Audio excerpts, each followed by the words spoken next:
Alright, we are in the Subaru Crosstrek and we are just replacing the cabin air filter.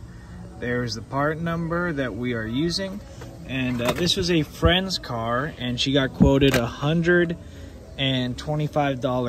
I'll screenshot the quote to replace the cabin air filter.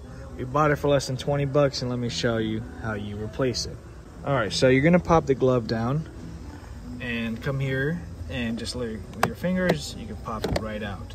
Now the next thing to do is squeeze both insides of the glove, but I'm gonna take some of this crap out so when it falls, we don't lose all of it.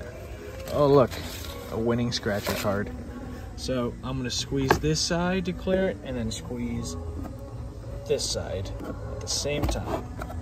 Once you clear those tabs, this falls down.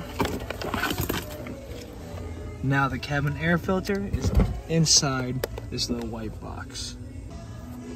All right, so once we're in here, you're gonna take these little tabs and you just squeeze them together and pull out. Squeeze together, pull out, and there is our cabin air filter. Out with the old one. All right, and in with the new one. Slide on in. Put the cover back on. Just close the glove back up. Push it till it clicks. Pull this little tab back out. Clip it in. And that's it. Save yourself 150 bucks.